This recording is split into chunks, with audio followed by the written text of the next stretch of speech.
الحمد للہ وحدہ والصلاة والسلام علی من لا نبی بعدہ اما بعد فاعوذ باللہ من الشیطان الرجیم بسم اللہ الرحمن الرحیم قال اللہ تبارک و تعالی فی القرآن المجید وما ارسلناک الا رحمتا للعالمین صدق اللہ العظیم۔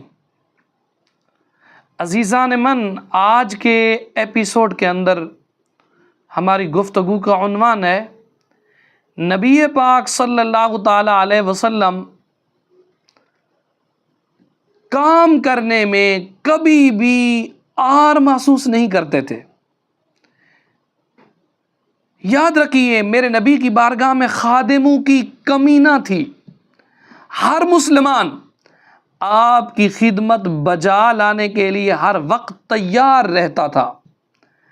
اللہ تعالیٰ نے آپ کو ایسے جان نثار خدام عطا کیے تھے جو میرے نبی کے پسینے کی جگہ اپنے خون بہانے کے لیے بھی تیار رہتے تھے، لیکن آپ سرکار بلا عذر کسی سے خدمت نہیں لیتے تھے۔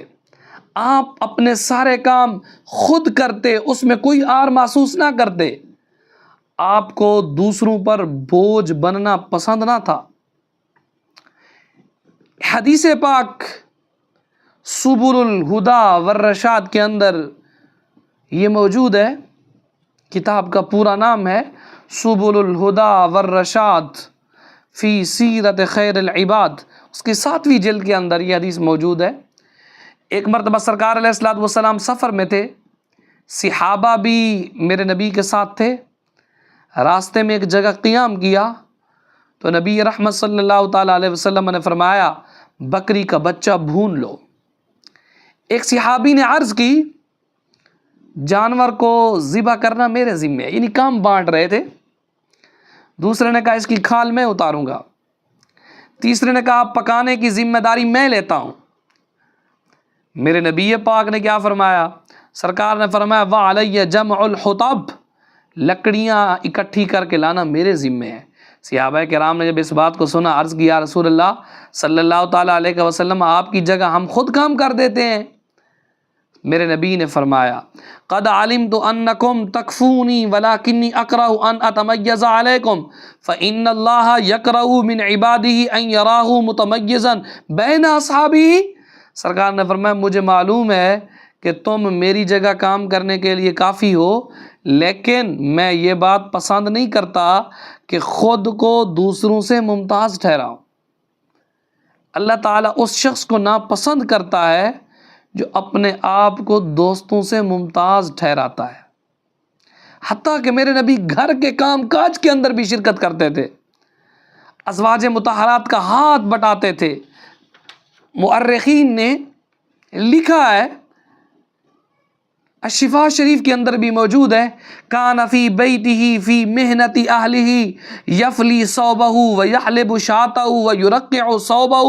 سرکار علیہ الصلوۃ والسلام گھر میں اہل خانہ کے ساتھ شانہ بشانہ کام میں شریک ہوتے۔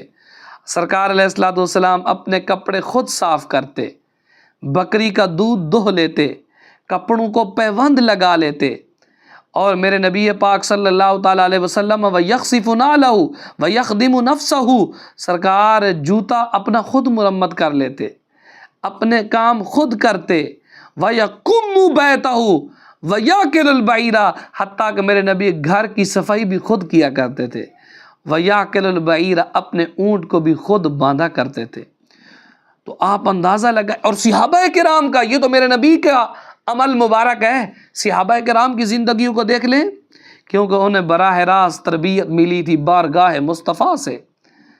حضرت ابوبکر صدیق کو دیکھ لیں، خلیفہ بننے کے باوجود اپنے کام خود کرتے، دوسروں کی بھی خدمت کرتے۔